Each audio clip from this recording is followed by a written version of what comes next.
여러분 주말 잘 견디셨습니까? 김명준의 뉴스파이터입니다. 침대는 가구가 아닙니다. 과학입니다. 이런 광고 있었죠. 이제는 명품은 뇌물이 아닙니다. 예의입니다. 무슨 말이냐고요? 김건희 여사 집에서 발견된 고가의 명품 가방, 그리고 당선을 도와줘서 고맙다는 쪽지, 이것을 줬다고 시인한 정치인 왈, 그냥 사회적 예의랍니다. 예의, 그러시죠? 예의. 네. 11월 10일 월요일 김명준의 뉴스파이터 60조 후에 달려보겠습니다. 달려봅니다. 달려볼게요.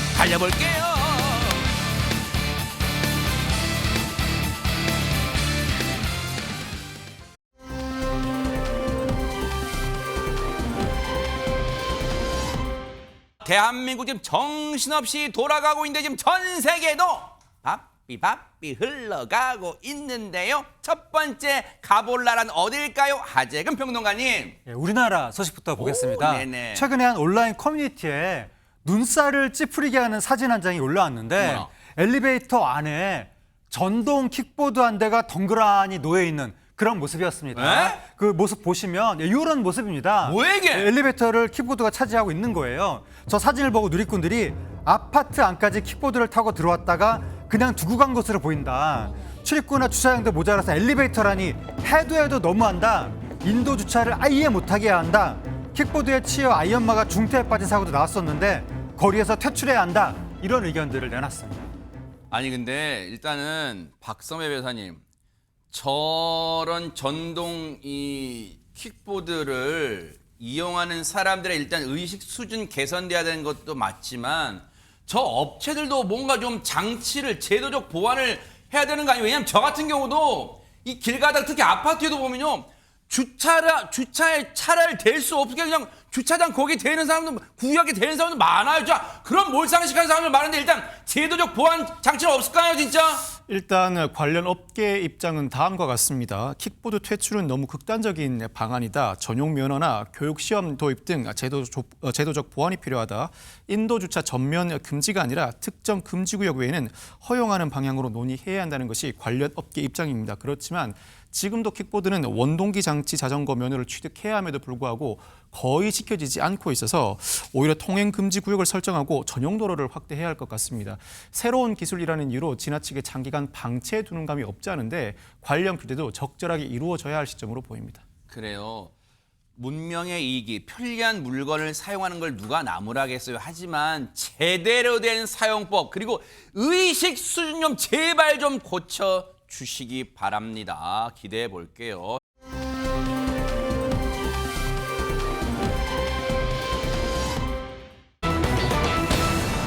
참나 진짜 아무리요 자기 주장을 하고 싶다고 하더라도 할 표현이 있고 안 할 표현이 있죠. 이 사람 얘기 좀 들어보시고요, 이어가 보도록 하겠습니다. 중국 돈 버는 것보다 더 우선이 뭡니까? 우리 국민들의 치안과 안전이 더 우선 아닙니까? 너무 당연한 거 아닙니까? 이재명은 중국 대통령입니까? 저는요, 이재명 이해 못합니다. 혹시 이재명 지지하시는 분들은 밤에 나하고 중국인들한테 팔려가고, 한번 그 당해보라고, 그러면, 일단은 시청하시기에 좀 거북하실 수 있어요. 뭐냐면, 자, 대선 때 현재 이재명 대통령을 지지했든 안 했든 그걸 떠나서 현직에 있는 대통령 이름을 그냥 대통령도 안 붙이고 뭐 이재명 지금 계속 몇 번을 지금 하고 있는지 모르겠지만 일단 그걸 떠나서 내용 보세요. 하재근 평론가님, 지금 내용이 뭐예요 지금 내용이 지금 방송에서 그대로 옮기기도 힘들 정도의 표현들이 나오고 있거든요. 지금 극단적인 어떠한 그 범죄 피해를 당해봐라 이런 식의 이야기를 했는데 저 말이 최근에 중국인 다체 관광객 무비자 입국 정책, 그것을 비난하는 과정에서 나온 겁니다. 네. 저것을 비판하는 라이브 방송을 지난 4일에 진행했는데 네. 그 방송에서 전한길 씨가 네. 이재명 대통령이 지역 경제에 도움이 된다는 이유로 중국인 단체 관광객 무비자 입국 정책에 적극 호응하고 있다라고 하면서 현 정부 지지자들이 중국인에 의한 강력범죄 피해를 한번 당해봐라라는 취지로 이야기를 한 거예요. 아니 그게 할 말이에요? 자, 잠깐 읽어볼게요. 하재근 평론가님. 이재명 지지하시는 분들은 저기 전한길이라는 사람이 한 말이니까 죄송해요. 이재명 지지하시는 분들은 여러분 진짜 참아 제가 진짜 읽지를 못하게 밤에 진짜 성폭행 당하고 중국인한테 팔려가고 한번 이제 우리 하재근 평론 이거 우리 국민들한테 할 소리 이게 지금. 저는 할 수가 없는 말이고 인륜을 어기는 말인데 저 말을 한 이유가 중국인 단체 관광객 무비자 입국 정책이 이재명 대통령이 추진했다. 그러니까 그것을 지지하는 이재명 대통령 지지자들도 한번 당해봐라. 이런 취지의 이야기인 것 같거든요. 네. 그런데 네. 사실은 중국인 무비자 저 정책이 지난해 12월 말에 윤석열 정부에서 추진했던 정책이었습니다. 예, 지난해 12월 26일에 당시 윤석열 정부가 관광시장 안정화 대책의 일환으로 관광 상륙 허가제 시범 사업이라는 걸 추진한다고 발표했었는데 그때 계엄 사태 이후 터졌는데도 그거는 승인했나 보네요. 윤석열 당시 대통령이라는 사람이. 이제 그거를 추진한다고 발표를 했던 거죠. 네. 그때 추진했던 내용이 네. 크루즈 선사가 모객한 단체 관광객에 한해서 네. 최대 3일 동안 무비자 입국을 허용한다는 내용이었고 네. 그때 해운대 가비 지역구인 국민의힘의 주진우 의원도 네, 뭐라 했는데요? 경제가 활성화될 것이다 네. 라면서 환영한 바 있습니다. 그러면서 윤석열 정부가 당시 찬성한 이후 3일만 채로 허용되고 불법 이탈률이 0.0014%에 불과해서 그랬다. 이제 얘기를 하는 것 같은데 근데 최진봉 교수님. 네. 그게 자, 일단 팩트 체크 사실 확인 차원에서는 우리 하재근 평론가님이 얘기해 주신 거 이 정책은 윤석열 정부 때 추진됐던 거라는 거 일단 사실 확인 차원에서 말씀해 주셨는데 근데 어느 정부에서 추진됐건 간에 지금 저게 할 말이에요 지금. 할 말이 아니죠. 전한기 씨가 저런 얘기를 하는 거는 우리 국민들한테 그럼 당해보라는 거 아닙니까? 이게 뭐 하는 소리입니까? 그리고 사람 입에서 할 말이에요 이게. 할 말이 아니죠. 아무리 자기가 윤석열 전 대통령을 좋아하고 이재명 대통령을 현 대통령을 싫어한다 하더라도 저런 말을 하면 안 되는 겁니다. 본인의 정치적 의사표현을 하는 걸 누가 뭐라는 게 아니잖아요. 지금 예를 들면 이재명 대통령을 지지하는 분들 이분들은 국민이 아닙니까? 우리나라 국민이시잖아요. 그분들이 어떤 피해를 당하는 거 한번 당해봐라. 이게 뭐 하는 행동입니까? 그리고 실제로 그러면 무비자 입국으로 들어오신 중국 사람들이 그런 범죄를 저지른 통계도 없잖아요. 네. 지금은. 그것도 없는 상태에서 이렇게 일방적으로 본인의 생각을 아무 근거 없이 이렇게 얘기하는 건 대단히 위험하다고 저는 생각하고요. 네. 저런 부분들이 자꾸 공개가 되면 중국인들이 우리나라를 찾아서 돈 쓰고 관광하고 이런 분들이 줄어들 수 있지 않겠어요? 중국 정부는 또 항의 안 하겠습니까? 우리나라 만약 국민들이 중국 가서 여행할 때 중국인들이 만약에 저런 부분 때문에 화가 나가지고 우리나라 국민들에게 해코지 하면 또 어떻게 할 겁니까 대체? 저런 말을 왜 하는지 모르겠어요. 네. 전한길 씨가 정치적으로 본인의 어떤 이익을 위해서 또는 네. 본인이 운영하는 유튜브의 이익을 위해서 하는지 모르겠지만 네. 그 입 다무시기 바랍니다. 도 넘은 말. 그래 막말이란 표현은 안 할게요. 그냥 도를 넘어선 말을 한 게 지난 4일이에요. 그러면 아차차 아이고 다음 날은 오히려 아이고 제가 죄송했습니다. 혹시 사과했을까요? 얘기 들어보시고 이어가 보도록 하겠습니다. 이런 이야기 하면 또 괜히 또 오해 살라. 어제 저녁에 만난 어떤 회장님께서는 남산 꼭대기에다 이재명을 잡아와서 나무에 묶어두고 밥을 줘야 된대요. 밥을. 그런데 아마 그렇게 10만 달러만 걸어도 아마 나설 사람 많을 것 같다. 이런 말씀 하시더라고요.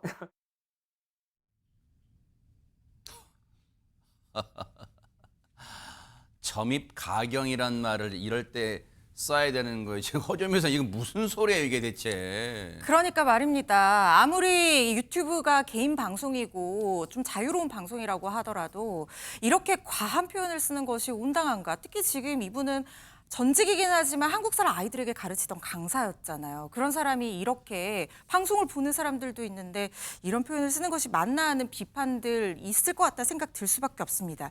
현재 전한길 씨 미국에 머무르는 것으로 알려졌는데 논란이 이게 계속 커지는 거예요. 그랬더니 이제 4일에 얘기하고 5일에 얘기하고 계속 논란이 커지니까 6일에 좀 논란을 진화하려는 어떤 발언을 하기는 했습니다. 뭘까요? 또 라이브 방송을 해서 어제 방송 멘트가 파장이 커지고 있다. 어제 분명히 말씀드렸지만 이게 전한길 뉴스의 공식적 입장은 아니다라고 얘기를 하면서도 제가 만난 어떤 해외 교민, 그 회장님이라고 하는 그 사람이 한 말을 인용한 것이다.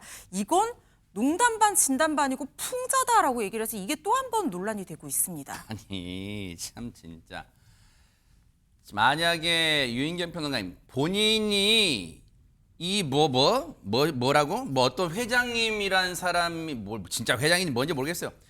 회장이라는 사람이 이런 말을 자기한테 했다고 쳐요. 100%. 그러면 이 말이 정말로 도리에 맞지 않고 이치에 맞지 않으면 그 자리에서 내가 뭐 면박을 줬다는지 뭐 꾸짖었다는지 지청구를 했다는지 뭐 이렇게 해야지. 그 말은 일절 없고 보세요. 그 어떤 회장이라는 인간이 그랬다는 거 아니에요. 남산 꼭대기에다 이재명을 잡아서 나무에 묶어두고 밥을 줘야 된대요. 거기에 뭐 현상금 같은 10만 달러 걸어든 이따위 말을 했는데 그럼 자기는 가만히 있어놓고 이자도 풍질하는 거야 지금? 가만히 있어놓고? 그렇죠. 뭐 하는 거야 지금? 아마 모든 분들 충격을 받을 것 같습니다. 이게 이념과 뭐 진영을 떠나서요. 남의 말을 인용했다 하더라도 좀 과격한 말이나 정당치 않은 말은 어떤 포장으로도 이미 전달되고 난 다음에 소용이 없는데 저는 유튜브나 뉴스나 신문 보도가 이제는 연령을 이제 다 초월해서 해서 초등학교 애들도 한글 깨치면 다 본단 말이에요. 제발 뭐 유튜버건 정치인이건 간에 좀 말씀에 품격을 담아서 해줘야 우리나라 정치가 잘 되고요. 국격이 살아있을 거라고 생각됩니다. 그리고 농담 반 진담 반이고 풍자라고 하는데 풍자는 이런 표현이 풍자가 아닙니다. 전한길 강사를 매우 좋아했던 많은 다른 분들도 이 말에는 무척 실망했을 것 같고요. 정말 나라가 잘 되기를 바란다면 우리 지도자와 국민들이 용기를 주는 말을 좀 해주셨으면 좋겠습니다. 박성배 변호사님. 지금 전한길이라는 사람 미국에 있다면서 혹시 무서워서 못 들어오는 거 아니에요? 지금 이 발언을 했는데 지금 미국에서는 떵떵거리고 있을 거 아니에요? 지금 혹시 무서워서 한국 못 들어오는 거 아니에요? 한국 들어오게 되면 혹시 이거 법적 처벌할 수는 없어요? 이 발언?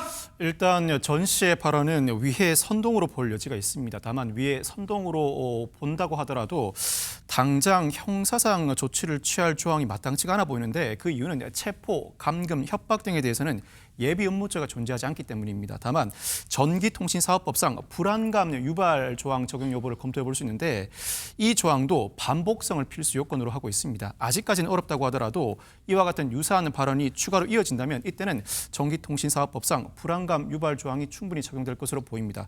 나아가서 이 대통령은 민사상 손해배상도 구할 수 있을 것으로 보이는데 이 대통령이 이와 같은 민사상 조치를 취할 가능성은 낮아 보이고 방송 플랫폼은 방송통신사업법에 따라 이 영상 삭제 등 규제 조치를 취할 수 있을 것으로 보입니다. 뉴스파이터가 늘 말씀드리죠. 뚫린 입에서 나온다고 다 말이 아니에요. 먼저 사람이 돼야 된다는 거. 나이 들었다고 다 어른 아니에요. 사람이 먼저 돼야 된다는 거. 명심 또 명심하기 바랍니다. 누군가는.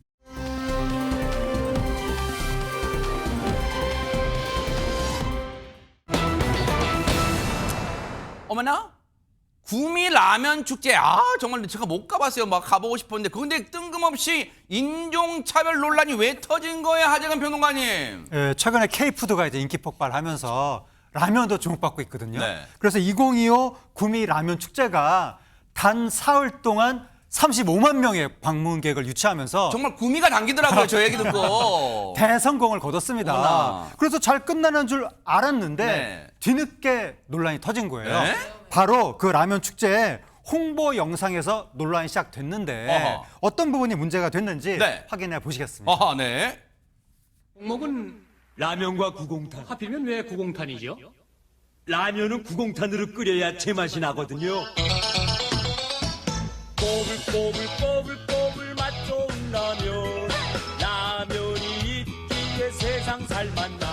하루에 10개라도 먹을 수 있어. 후루룩 짭짭 후루룩 짭짭 맛 좋은 라면. 후루룩 짭짭 후루룩 짭짭 맛 좋은 라면. 와, 추억의 아기 공룡 돌리셔. 학교 갔다 와서 어릴 때 가방 던져놓고 맨날 저 TV 앞에 저거만 봤는데 허준현 변호사 혹시 기억나시죠? 아우 기억나죠. 둘리가 엄마 찾아서 떠날 때 제가 얼마나 맞아요. 울었는지 모릅니다. 둘리 엄마 만나라고 그렇게 빌었는데 마지막에 이게 굉장히 슬픈 엔딩이었던 걸로 저는 기억을 네. 하는데 근데 여기 정말 명장면들도 많고 재밌는 캐릭터들도 많이 나왔어요. 특히 이번 라면 축제와 관련해서 등장하는 캐릭터 중에 마이콜이라는 캐릭터가 있었는데 세계적인 지금 가수가- 나오잖아요, 마이콜. 네, 네. 가수가 꾸민 청년이었어요. 그래서 아하. 라스베가스 무대에서 공연하는 게 꾸민 청년으로 나왔고 라면과 구공탄 노래를 직접 부르는 그 장면이 나왔었거든요. 구미시에서 이번 라면 축제 맞아서 이 라면과 구공탄을 개사해서 홍보 영상을 만든 겁니다. 요렇게 요 영상인가 봐요. 그렇습니다. 그런데 문제는 지금 저기 보시고 있는 마이콜 역할을 맡은 듯한 저 배우의 분장이었는데요. 네. 검은색 파마머리 가발 쓰고 얼굴 입술 새까맣게 칠하고 입 주변에 특히 흰색 원을 커다랗게 그린 모습인데 네. 이게 해외 커뮤니티에서 보기에는 흑인의 어떤 외모적인 특징을 굉장히 비하해서 표현을 해서 흑인을 비하하는 분장이다. 이른바 블랙페이스라고 해서 인종차별적인 게 아니냐 이렇게 논란으로 번지고 있는 거거든요. 이게 문제가 되고 있습니다. 최진봉 교수님, 네네. 이제 미국에서도 이제 오래 사셨으니까. 네네. 이제 우리 이제 대한민국 분들 입장에서는 아마 이제 아주 어린 분들은 잘 모를 수도 있지만 웬만큼 40대 이상인 분들은 아기공룡 둘리 이제 보면서 잘 아시는 분 많죠. 근데 마이콜 그 역할이 친숙하고 저 구미시에서 저렇게 하는 게 크게 어색하지 않을 것 같은데 미국에서 이제 사셨으니까 지금 혹시 이게 흑인 비하 논란으로 번지고 있대요. 그러니까요. 근데 뭐 저는 개인적으로는 크게 그렇게 보지 않는데 이제 이럴 수는 있겠죠. 좀 민감하게 느끼시는 분들은 흑인들의 어떤 전형적인 어떤 스타일, 예를 들면 곱슬머리, 예컨대 뭐 특정한 색깔 이런 부분들을 강조했기 때문에 특정 인종에 대한 어떤 비하다 이렇게 이제 주장하시는 분들이 있는데 근데요 원래 이 그 둘리에 나오는 마이콜은 실제로 흑인이 아닙니다. 그러니까 캐릭터 자체가 작가가 이제 김수정 작가잖아요. 김수정 작가가 뭐라고 얘기하셨냐면 마이콜은 성이 마신 한국 청년을 캐릭터로 잡은 거다. 그렇게 얘기하고 있고 꿈을 먹고 사는 순수한 청춘으로 그렸던 캐릭터래요. 아니 그 뭐 얼굴 색깔이 좀 까말 수는 있잖아요. 좀 더 색깔이 그럴 수 있는 거 아니에요. 근데 흑인이나 아니면 뭐 이런 분들을 대상으로 해서 캐릭터를 잡은 게 아니고 한국 사람이다 순수하게. 그리고 피부는 까맣지만 혼혈도 외국인도 아닌 한국인의 캐릭터로 잡았기 때문에 오해하면 안 된다고 얘기하는데 이번 이제 논란이 사실 둘리라는 영화를 잘 모르는 외국인들 같은 경우에는 그냥 외형적으로 보이면 흑인들이 갖고 있는 전형적인 어떤 외모를 갖고 있기 때문에 그걸 흑인으로 오해하고 이게 폄훼한 게 아니냐 이런 논란이 생긴 게 아닌가 이렇게 보여집니다. 그렇다면 혹시 이 논란을 접한 누리꾼 분들은 어떤 의견들을 내놓고 있을까요? 예, 누리꾼 의견도 굉장히 나눠지고 있는데요. 그래요? 구미시를 옹호하는 누리꾼들과 네. 그렇지 않다. 비판하는 누리꾼들의 의견을 각각 살펴볼게요. 네. 구미시를 옹호하는 누리꾼들은 흑인을 흉내낸 분장이 아니라 한국에서 오래 사랑을 받아온 마이콜이라는 김수영 씨 만화 둘리 만화의 캐릭터를 보여줬을 뿐이고 한국인 캐릭터다. 왜 한국인 중에서도 약간 이렇게 흑인 얼굴색이 검은스러운 사람도 있고 하얀 김명준 앵커처럼 하얀 분도 있잖아요. 네. 그걸 꼭 레이시즘, 인종차별을 봐야 될까라고 하는 분이 있는 반면에 또 비판하는 누리꾼들도 있습니다. 신중하지 못했다. 라면에서 꼭 그렇게 라면송을 부르는 마이콜을 불렀어야 됐냐? 혹은 마이콜 캐릭터를 모르는 외국인들에게는 한국인 맛이라는 걸 모르니까 불쾌하게 여겨줄 수도 있다라고 했는데 저는 이걸 계기로 네. 최근에는 뭐 젠더 감수성 그래서 여성 남성 문제라든가 인권 감수성에 이어서 레이시즘 인종 감수성도 예민하거든요. 예민한 문제지만 한 번쯤은 좀 신중하게 생각을 해봤으면 어땠나라는 생각도 든다라는 거죠. 혹시 이와 관련해서 그렇다면 박성회 변호사님, 구미시 이번 라면 축제를 기획한 구미시의 입장 같은 건 안 나왔을까요? 뉴스파이터가 직접 구미시와 연락을 취해봤습니다. 구미시의 입장은 다음과 같은데 구미시 홍보팀은 여러 의견을 반영해 이 영상을 삭제할 예정이라고 합니다. 또한 영상 삭제 이유에 대해서 궁금해할 시민들을 위해서 입장을 정리해 곧 공개할 것이라는 입장을 밝혔습니다. 그래요. 뭐 논란은 충분히 일 수 있죠. 그리고 일단 해당 지자체가 논란이 더 커지는 것을 막기 위해서 차단하기 위해서 일단 삭제 입장을 밝혔다고 하니까 이 축제 다음 구미 라면 축제에서는요 다른 방법으로 다른 획기적인 방법으로 한번 홍보를 잘 해보시길 권해드릴게요. 응원하겠습니다.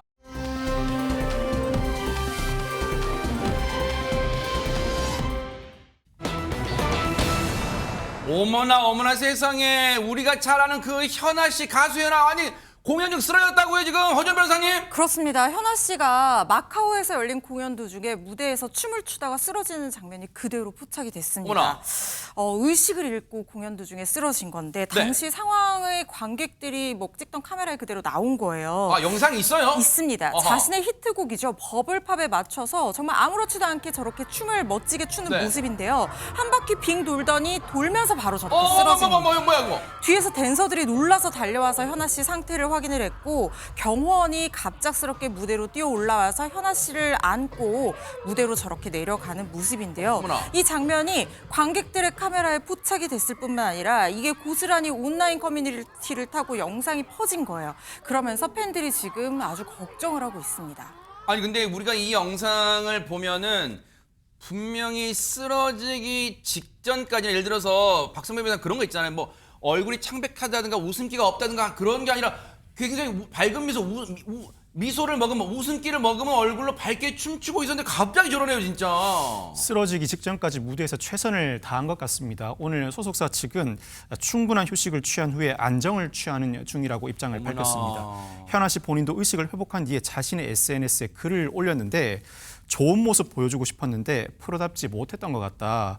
사실 아무 기억이 나지 않는다고 어머나, 세상에. 했습니다. 이 많은 팬들이 돈 주고 보러 온 무대였을 텐데 정말 미안하다면서 팬들에게 거듭 미안함을 강조하기도 했는데 어머나. 그러면서도 자신은 정말 괜찮으니까 걱정하지 말라는 말도 남겼습니다. 세상에 그래도 그 와중에도 지금 본인 챙기기도 급할 텐데 비싼 공연료 보러 오신 분 팬들께 죄송하다 그 마음도 있지 않 너무 진짜 천사표 마음을 갖고 있는데 근데 하재근 평론가님 너무 혹시 공연 빡빡한 스케줄 뭐 일정 무리했을까요? 왜 그랬을까요 진짜? 현아 씨가 뭐라고 그랬냐면 앞으로 차력을 더 키워보겠다라고 얘기했거든요. 그러니까 뭔가 좀 차력이 떨어져서 몸 상태가 안 좋아진 것 같은데 네. 현아 씨가 지난 2016년에 미주신경성 실신 진단을 받은 바 있습니다. 세상에. 이 미주신경성 실신이 뭐냐면 네. 심박수가 늘어지면서 혈압이 떨어져서 의식을 잃고 쓰러지는 아이고. 증상인데 당시에 이제 극심한 스트레스라든가 격한 운동 그런 것들이 원인이었고 네. 현아 씨가 과거 아이돌 가수 활동을 하면서 네. 다이어트를 많이 했던 거죠. 아하. 그러면서 자신의 예쁜 몸이 갖고 싶었다. 그런 상시적인 다이어트 상태에서 그 당시에 한 달에 12번씩 쓰러졌다고 아유, 합니다. 세상에. 그래서 의사 선생님이 체중이 늘면 안 쓰러진다라고 이야기해서 체중을 불렸다는 거예요. 요즘에 체중을 불렸더니 몸이 건강해졌다고 합니다. 근데 작년에 결혼을 했는데 맞아요. 이제 살이 불어난 상태로 사진을 찍히다 보니까 네. 누리꾼들이 임신한 거 아니냐 이런 얘기가 자꾸 나온 거예요. 네. 현아 씨가 임신은 아니다라고 얘기해도 계속 그런 얘기가 나오고 요번에 또 스케줄이 저렇게 외국에 생도 잡히고 이러니까 다이어트에 또 급하게 돌입을 했던 겁니다. 네. 한 달 만에 10kg을 아이고, 뺐다는 세상에. 거예요. 근데 이것도 멀었다라고 하면서 다이어트 계속하면서 저렇게 49kg이 찍힌 체중계 이미지를 공개하기도 했고. 운동 얼마나 했는지도 발도 퉁퉁 붓고 아이고 그렇습니다. 상처투성이 아이고. 저렇게 살을 빼다 보니까 몸 상태가 안 좋아진 것이 아니냐. 네. 결국 연예인들한테 이른바 그 뼈말라 다이어트 이런 걸 요구하는 세태로 인해서 좀 세상에. 체력이 저하된 것 같은 상황이 된 것 같습니다. 현아 씨 스트레스가 이만저만이 아니었을 거라고 짐작이 돼요. 하지만 지금 제일 중요한 건 건강 회복이에요. 반드시 건강한 상태 회복해서 다시 또 팬 앞에 안 설 수는 없으니까 팬분들 앞에 밝은 모습, 건강한 모습으로 서시길 또 응원해 보도록 하겠습니다. 힘내시기 바랍니다.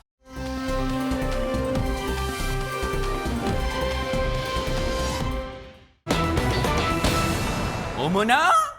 아니 뉴스파이터에서 그동안 수많은 스타일의 시어머니 분들을 다 소개해드렸지만 아니 눈치는 전혀 안 보이실 것 같은 김용림 씨가 눈치를 본다고요? 그것도 며느리 눈치를 박성배 변호사님. 많은 분들이 아시는 것처럼 배우 김용림 씨는 아들이 배우 남성진 씨이고 그렇죠. 며느리가 배우 김지영 씨죠. 완전 여기에- 배우 가족이잖아요. 그렇습니다. 여기에 남편 고 남희루 씨까지 스타 패밀리라고 할 수 있는데 네.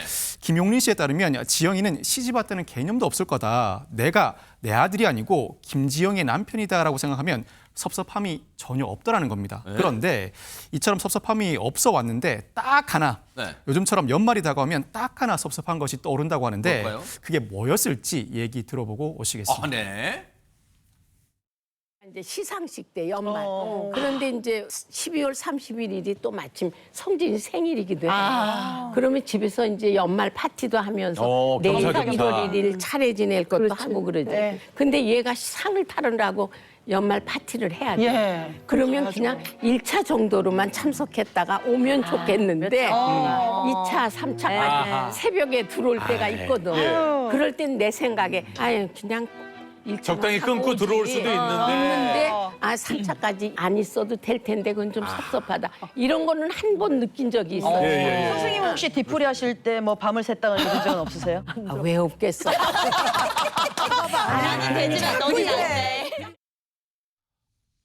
아니 근데 얘기를 듣고 보면 이해가 이해가 될 수도 있고 아니면 좀 아니 그것도 이해 못하지나 뭐 할 수도 있고 막 좀 그럼 좀 복잡한 생각이 듭니다. 김용민 선생님도 본인도 그런 적 있다고 얘기를 하시니까. 근데 이제 타이밍이 약간 좀 그래요. 왜냐면 이 남편인 성진 씨 있잖아요. 네, 이분 남성진 생일이 씨가, 네. 생일이 바로 그날이잖아요. 그러니까 이제 이게 생일이 아닌 날이면 네. 또 어느 정도 납득이 될 수 있는데 남편 생일인데 네. 꼭 3차까지 가야 되냐 하는 부분에 좀 저는 공감하는 부분이 좀 있습니다. 그러니까 네. 양해를 구할 수 있잖아요. 예를 네. 들면 본인이 시상식에 가서 파티하고 이런 건 좋은데 가서 남편 생일에 좀 먼저 들어가 봐야 되겠다. 이렇게 얘기할 수 있다고 저는 개인적으로 생각하는데 어쨌든 네. 아들 생일에 새벽에 귀가하면 섭섭함을 표현했는데 네. 뭐 연예인들이나 배우들이 행사마다 가고 이런 부분들 때문에 가정사를 챙기지 못하는 부분도 있는 것 같아요. 그러니까요. 그래서 그런 연예인- 부분들 때문에 충돌되는데 제가 볼 때는 네. 막 기분이 나쁜 것보다 네. 그냥 뭐 재미로 즐거움으로 얘기하시는 것 같아서 맞아요. 다행이라는 생각도 듭니다. 그럴 수 있어요. 그런 거 같아요. 아유, 예, 좀 조금 1차만 하고 들어오지, 예, 뭐 아마 그런 투닥투닥 느낌일 것 같은데, 근데 하재근 평론가님 그럴 수 있잖아요. 연말 보통 이제 그 매일매일 찾아오는 매일매일 뜨는 태양이지만 우리 특히 연말 연초는 그 12월 31일에서 1월 1일 느낌이 좀 다르잖아요. 그러니까 뭔가 1월 1일 같이 맞이하고 싶다. 오순도순 예, 좀 일찍 들어와라. 전화 좀 미리 했으면 안 돼요, 그러면? 이게 이제 이 김용림 씨가 네. 며느리 김지영 씨하고 전화 통화를 굉장히 좋아한다고 합니다. 그래요? 그래서 아들한테 전화하면 아들하고 할 말이 없어가지고 아들한테 할 말도 며느리한테 전화해서 며느리랑 얘기할 정도로 그렇게 며느리하고의 통화를 좋아하긴 하는데 네. 그렇다 하더라도 며느리한테 불쑥 전화해서 오늘 일찍 들어와라 이렇게 얘기하는 건 또 조심한다고 합니다.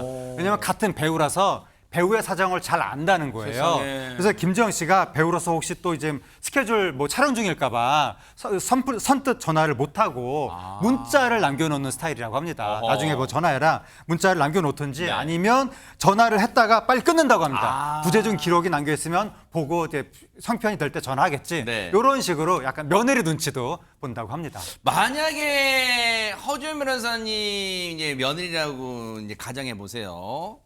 그럼 혹시 이제 이 김용림표 시어머니 어떠실 것 같으세요? 아이고 감사합니다 이렇게 생각할 것 같은데. 아니 너무 이미지 관리하지 말고요. 아니 저 정도만 돼도 저는 진짜 이혼 사건 상당 확 줄어들 것 같아요. 진짜요? 많은 시어머니들이 저렇게만 해주셔도. 왜냐하면 사실 결혼이라는 것이 저는 이제 싱글이니까 밤새 뭐 2차, 3차 해도 뭐 자유로워요. 그렇지만 결혼을 하게 된다고 하면 나의 어떤 개인적인 그런 원하는 것보다 앞서서 생각해야 되는 가족의 가치라는 게 있잖아요. 그런데 그런 상황에서도 시어머니가 네. 전화해서 얘 어디니 빨리 들어와라 이렇게 얘기 안 하고 눈치 보면서 좀 살폈다는 거 아니에요. 이 정도 진심만 있다고 하면 뭐 조금 자주 연락을 해라라고 계속하는 게 좀 부담스러울 수는 있어도 그 정도까지는 안 가고 지금 전화할 일 있으면은 혹시나 촬영 중일까봐 세상에. 문자 진짜 남겨놓고 배려다. 보고 나서 전화하게끔 하고 이런 것까지 신경 써준다는 거 아니에요. 네. 살짝 하나 걸리는 게 있는데요. 네.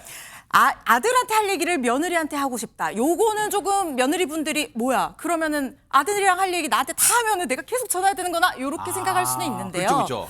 그런데 지금 요 특수성을 좀 살펴봐야 되는 게 아하. 이 고부 관계는 연예계 선후배이기도 하잖아요. 그러네요. 동종 업계 선후배이기 때문에 어머나. 할 말이 공통점이 더 많을 수도 있을 것 같아서 네. 이 정도 시어머니만 되면 저는 감사합니다. 그러네요. 얘기 듣고 보니까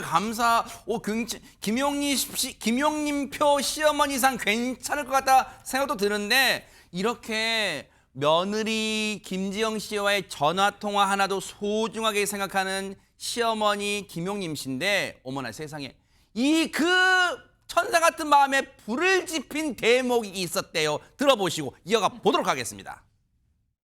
근데 사실 아시다시피 우리 연락 세대가 문자. 전화 세대가 아니에요. 맞아요. 문자하고 메시지 보내고 이런 그렇지, 세대다 그렇지. 보니까 전화하기가 할 얘기도 없는데 자꾸 전화하기가 좀 뭐 전화 통화도 있지만 언제 오니? 그럼 다음에 또 언제 올 수 있니? 이런 이야기를 좀 많이 하시거든요. 또 그런 부분에서 좀 차이가 있지 않을까. 그럴 수 있다. 예. 자, 근데 그럴 때 정민현 씨 뭐라고 대답? 언제 오니? 이러면은 뭐라고 그럼 이제 대답? 남편한테 시켜야죠. 오빠한테 물어보세요, 어머니. 이렇게. 애기 아빠 그거는 더 얄미워. 그거는 정말 더 괘씸하다. 며느리한테 얘기하셨을 때는 네, 제가 오빠가 바쁘더라도 자주 가도록 노력할게요. 정리해야지. 근데 선생님 제 입장에서는 시부모님이 저는 별로 안 보고 싶으실 것 같은 거예요. 아들 아니면 나는 저거는 말도 안. 어떻게 저런 생각을 할까? 그러니까. 저는요 젊은 사람들 손에 핸드폰은 맨날 들고 살잖아. 마음이 없기 때문에 전화를 안 하는 거지. 마음이 있으면은 어머니한테 전화 한 통 하는 게 뭘? 저도 반성하게 되는 대목인데, 자, 휴대폰은 늘 누구나 요즘 거의 들고 다녀요. 그런데 유인경 평론가님, 진짜 김용림 씨 얘기처럼 젊은 사람들 휴대폰 다 들고 다니라. 근데 전화를 안 하는 건 할 마음이 없는 거야? 아니면 정작 걸어도 할 말이 없는 거야? 뭡니까 이게? 아니 일단은 마음이 없으면 행동으로도 안 나가죠. 손가락 이렇게 걸어지지도 안 되죠. 않는데. 근데 저는 이게 꼭 며느리와 시어머니 관계가 아니라 딸과 엄마의 관계도 마찬가지인 것 같아요. 딸한테도 맨날 전화 걸어서 어디야? 밥 먹었어? 이런 거 좀 질문 안 하셨으면 좋겠어요. 제 딸도 질색을 합니다. 그런데 네. 문제는 뭐 문자 세대도 뭘 떠나서 네. 그 마음을 확인하기 무척 어렵잖아요. 그렇죠, 네. 그런데 어르신이 되면 굉장히 딸이나 며느리나 아들 전화에 하나의 굉장히 행복을 느끼시니까 네. 시청자들 중에서 MZ세대들은 네. 덕을 쌓은다고 생각하시고 네. 어머님이든 시어머니든 전화 잘 받아주시고 할 얘기 없으시면 어머니 주식 많이 오르셨어요? 이런 거라도 한번 물어봐 주셨으면 하는 바람입니다. 자, 애지중지 따님을 진짜 두고 계신 우리 최진봉 교수님께서 여쭤볼게요. 뭐냐면, 자, 아직 이제 따님께서 이제 출가를 안 하셨지만, 언젠가 이제 결혼하게 되면 이제 사위, 뭐 이제 딱 뭐 면접도 자주 잘 보시겠지만 면접을. 근데 진짜 딸이 진짜 품 안의 자식일 때는 아빠, 오늘 주말에 뭐 하시는 거 먹으러 가자. 막 이랬던 따님이 결혼하니까 주말에 오지도 않고 전화도 안 하고 막 혹시 그런다면 어떻게 하실 거예요? 지네끼리 놀러 가고. 지네끼리 다 놀러 가고. 제가 갑니다. 네. 찾아갈 겁니다.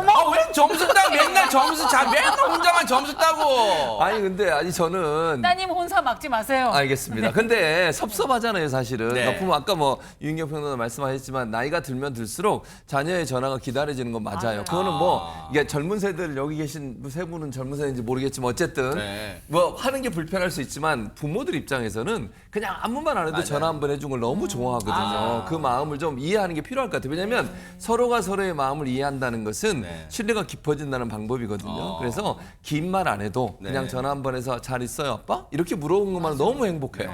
그걸 그 행복마저도 뺏어간다고 하면 그건 조금 제가 직접 가서 그 행복을 찾아가기 위해서라도 찾아가도록 하겠습니다. 알겠습니다. 목사님 설교 잘 들었고요. 너무너무 감사드립니다. 자, 어쨌든 가족은 소중한 거니까 안부 전화는 정말 우리의 마음을 이어주는 그런 사랑 같아요. 그러니까 꼭 안부 전화 오늘 저녁이라도 한번 해보세요. 너무 한지 오래됐네 하시는 분들 꼭 전화 한번 해보시기 바랍니다. 저부터 실천해 볼게요.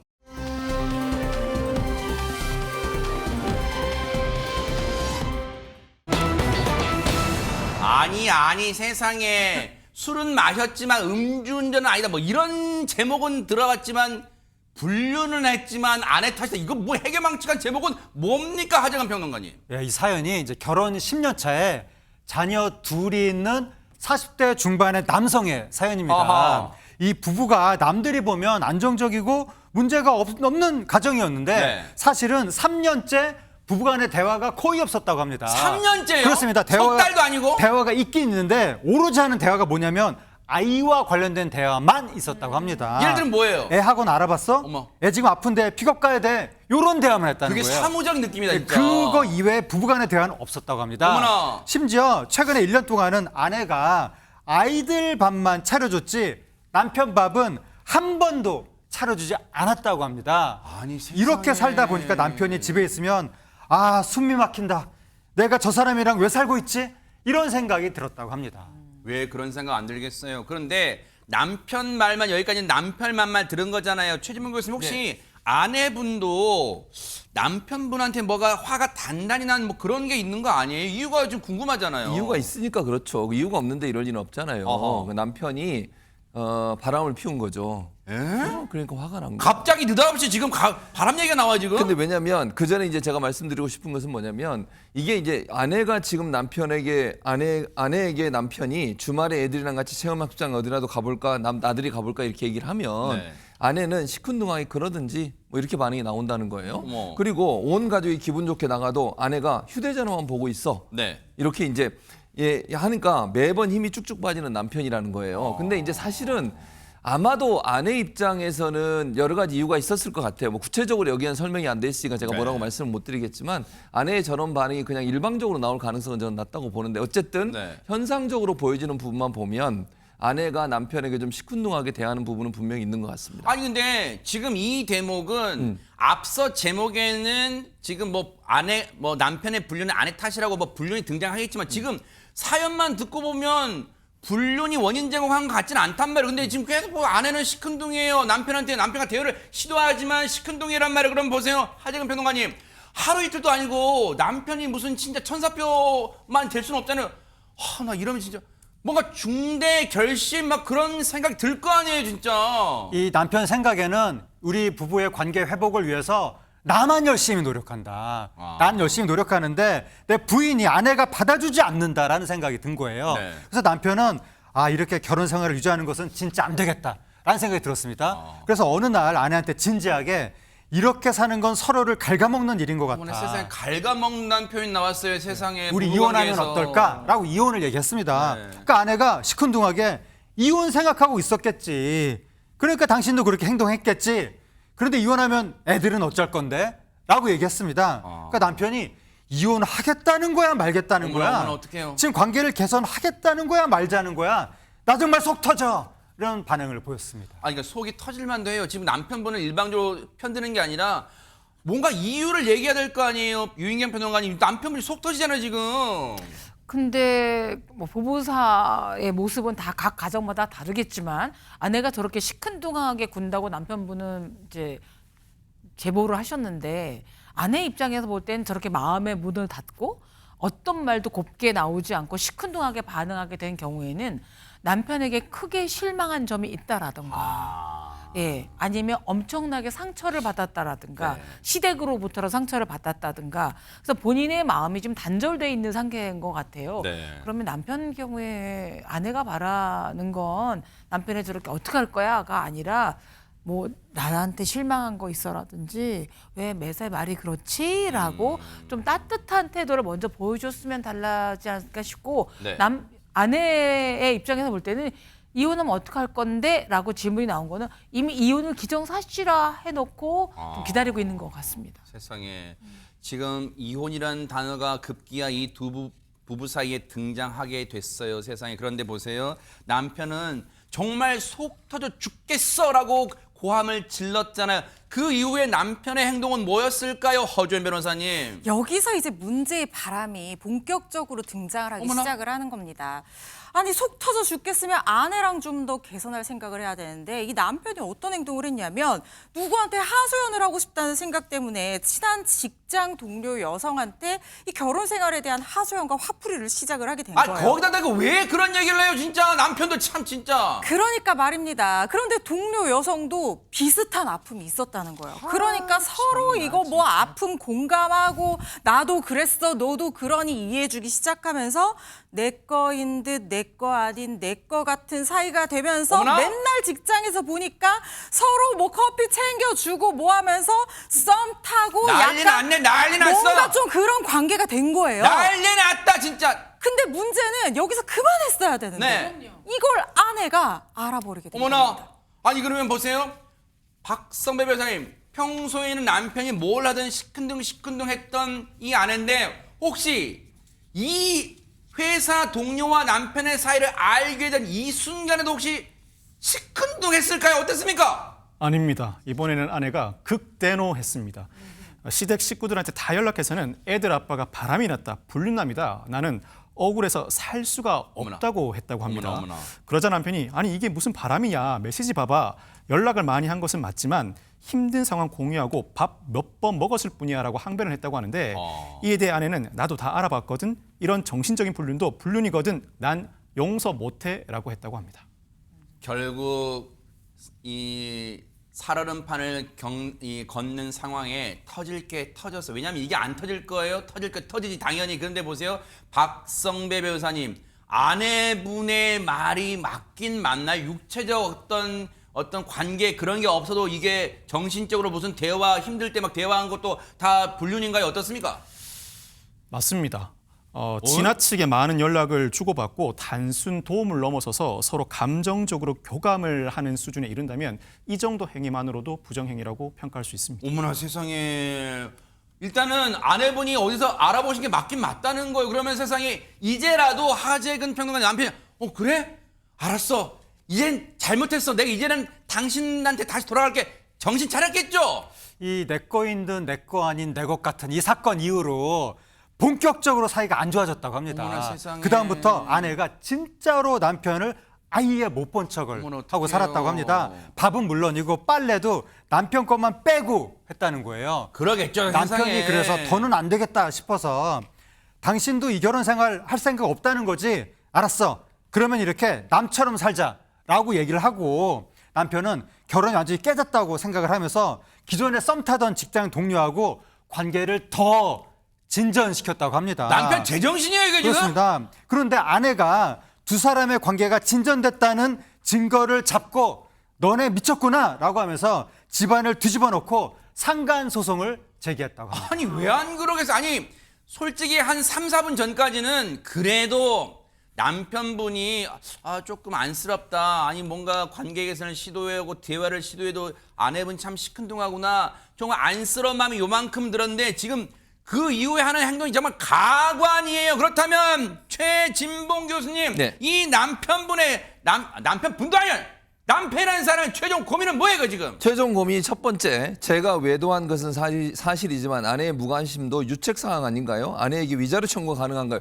개인적인 생각인데요. 이게 할 말인지 잘 모르겠습니다만. 글쎄, 이게 질문이라고 이분이. 지금 하는 거예요 지금? 제가 아까 처음에 얘기하면서 바람 얘기를 했잖아요. 네. 근데 저는 여성분이 부인이 화난 이유 중에 하나가 그런 어떤 낌새를 끼지 않는다는 생각도 들어요. 뭔가. 왜냐하면 이게 지금 사연이 남편분이 올린 걸로 보여지거든요. 남편의 지금 최종 고민이 올라온 걸 보면 아내분의 입장은 전혀 반영이 안 된 내용이에요. 그러네, 맞아요. 그런 여러 가지 정황들을 아하. 봤을 가능성도 있다는 생각이 네. 들어요. 그러니까 그건 모르겠습니다만 네. 그런 제가 이제 추측을 해보고요. 두 번째 네. 고민은 아내가 결혼 생활을 전혀 유지할 생각이 없어 보였고 이미 결혼 생활에 파탄이 났기 때문에 직장 동료와 관계를 발전시킨 건데 이것도 부정행위인가요? 라는 게 두 번째 질문입니다. 저는 일단 궁금한 게 남편분이 제대로 된 사고방식을 갖고 이게 질문이라고 지금 뉴스파이터에 지금 질문을 올린 거예요 지금. 근데 보세요. 일단 질문이 올라왔으니까 얘기는 들어볼게요. 허주현 변호사님 첫 번째 질문. 남편의 고민. 자기가 외도한 건 사실인데 아내의 무관심도 유책사항 아닌가요? 라고 물어봤습니다. 자, 일단 뭐 주장은 할 수 있겠습니다. 뭐 그래서 아내가 유책 배우자라고 해서 위자료를 청구한다 이런 주장은 할 수 있겠으나 저는 이 남편분에게 질문을 하고 싶은 게요. 네. 100번 양보해서 첫 번째 그 정신적인 불륜 상태에서는 아내의 무관심 때문에 마음을 나누다가 그런 관계가 됐다고 설령 인정한다 하더라도 네. 그렇다면 두 번째로 아내가 알고 난 이후에 다시 한번 관계를 진전시킨 것. 그거는 진짜 아내 때문입니까? 아니면은 본인이 외도를 하고 싶은데 아내의 무관심을 이유로 합리화를 한 겁니까? 이건 누가 봐도 답이 정해져 있지 않나요? 이런 부분은 남편이 불륜을 주장하고 있지만, 그러니까 아내의 무관심을 이유로 주장하고 있지만 어떤 이유로도 불륜은 합리화될 수가 없어요. 특히 우리 인생 선배님들께서 짐작해 주신 대로 실제로 소송에서 이런 걸 가지고 위자료 청구를 했다. 저쪽에서 반드시 반소가 들어와서 아내가 이렇게 무관심할 수밖에 없었던 그 원인에 대해서 남편의 잘못을 엄청나게 많이 써서 오는 것이 대부분입니다. 네. 그렇게 된다고 하면 서로 유책성을 따지게 되는 진흙탕 싸움으로 가게 되는 것이고 그렇게 이어진다고 하면 최종적으로는 어쨌든 이 대화의 테이블이라는 걸 열 수 있는 물론 아내는 좋은 배우자가 아니었을 수 있습니다. 하지만 부부 사이를 유지하면서 대화의 테이블을 열 수 있는 정도는 됐지만 외도라고 하는 것은 그 테이블을 그냥 부수는 거거든요. 이 가정관계의 모든 기본적인 규칙을 다 깨는 행위가 바로 외도입니다. 그래서 양측이 이렇게 공방을 벌인다 하더라도 네. 최종적으로는 남편의 유책성이 더 크게 인정될 가능성 매우 높아 보입니다. 남편분 알아들었어요. 근데 어쨌든 질문을 2개 했으니까 두 번째 질문까지 마저 해법을 찾아볼게요. 두 번째 질문이 그거였어요. 박성배 변호사님. 아니 우리 부부 실제 결혼 생활 사실상 파탄난 상황에서 내가 외도를 했는데 이것도 부정행위인가요? 라고 질문했습니다. 어떻습니까? 일단 혼인관계가 파탄되었는지부터 의문이 듭니다. 아내는 아이들을 위해서 이혼을 하지 않겠다는 의사를 밝힌 바가 있습니다. 이는 이러한 형태의 혼인관계를 유지하겠다는 의사를 밝힌 것에 해당합니다. 이 부부관계가 전혀 개선의 여지가 없는 상황인지부터 의문이 제기되는 것입니다. 또 한 가지, 이미 이 부부는 소원한 관계라고 하는데 이와 같이 소원한 관계에 이르게 된 책임에 대한 설명이 전혀 존재하지 않습니다. 만약 남편의 책임으로 유발된 상황이라면 남편의 부정행위는 더욱 크게 문제될 것입니다. 그래요. 이제는 사실 돌아올 수 없는 강을 건널 지경까지 온 것 같은데 글쎄 너무 어쩌다 이 지경까지 왔을까 그런 안타까움이 드는 그런 부부 사연이었습니다.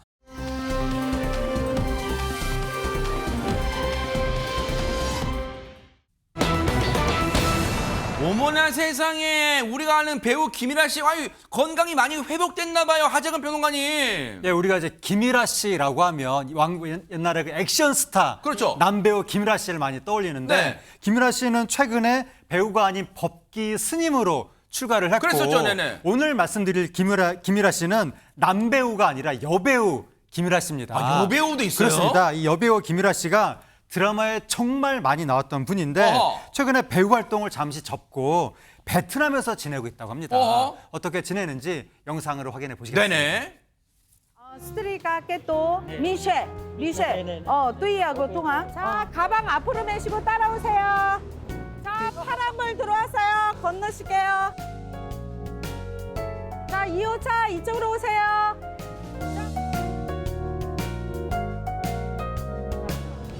자, 이쪽으로 길 건너실게요. 오토바이 조심하시고 가장자리는 붙으세요. 오토바이 조심하시고. 저기가 응옥선 사당이고 여기 호수는 위험한 게 뒤에 난간이 없어요. 그러니까 너무 가까이 가지 마시고 신나게 그 처음에 봤을 때 어디서 봤지? 막 이런 궁금한 게 있었거든요. 어디서 많이 나중에 보니까 화면에서 봤던 거예요. 맞아. 죄송합니다. 제가 정말 이름 석자 떨치는 그런 유명한 배우였어. 막 어머 김일아 씨 아니에요? 이랬는데 어디서 봤지? 어디서 봤지? 맞아. 그래서 제 별명이 한때는 어디서 봤지예요.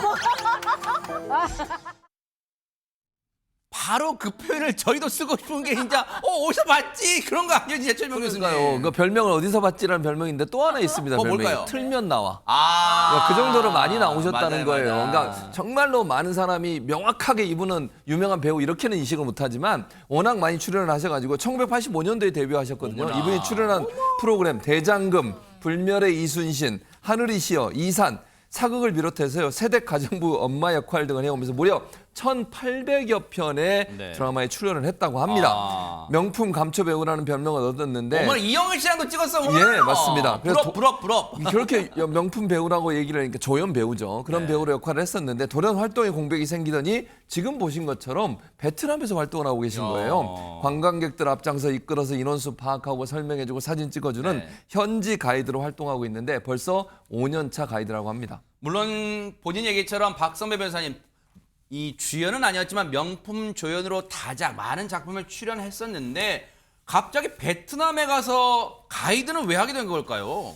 김일아 씨 말로는 그러다 보니까 자신의 얼굴이 흔해져 버렸다고 합니다. 이 맞는 배역의 다양함이 떨어지면서 설 자리가 거의 없었고 여기 있기 싫어서 떠나게 된 것이라고 하는데 결국 방송이 줄어들면서 생계가 힘들어집니다. 급기야 이런 상황에 이르렀다고 하는데 얘기마저 들어보고 오시겠습니다. 네네.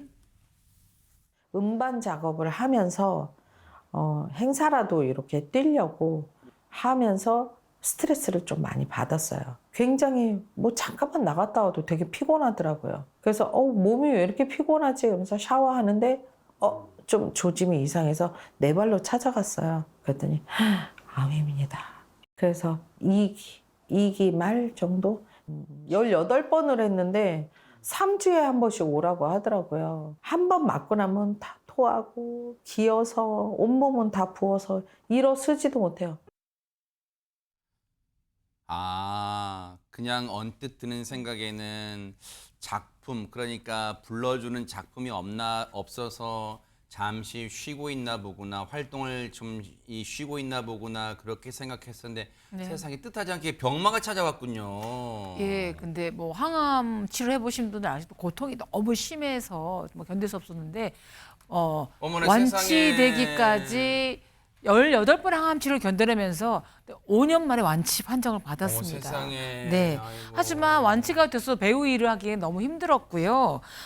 그다음에 항암 부작용으로 얼굴이 부으면서 이러면은 좀 배우 일 계속하기가 어렵다 생각하던 중에 우연히 지인 중에 베트남에 계신 분을 알았고 그분이 와서 이왕이면 한국 관광객이 많아졌으니 가이드 일을 해주면 어떨까라는 제안을 받아서 지금 이제 새로운 일에 도전한 거죠. 그러니까 워낙 사람들을 만나는 걸 좋아했고요. 네. 대화 나누는 걸 좋아해서 가이드 역할이 굉장히 체질에 맞는다고 합니다.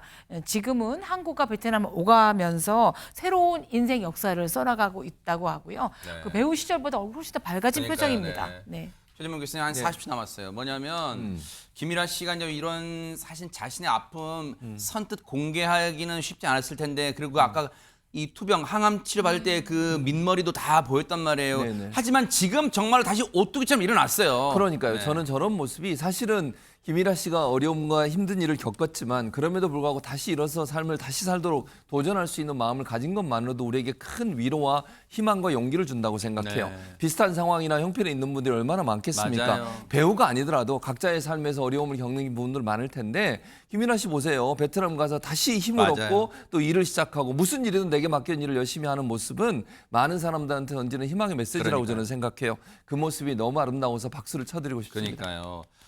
이런 생각 들 수 있어요. 왜 나한테만 이런 시련이 있어? 하지만 생각을 고쳐보세요. 모든 것이 은혜고 감사입니다.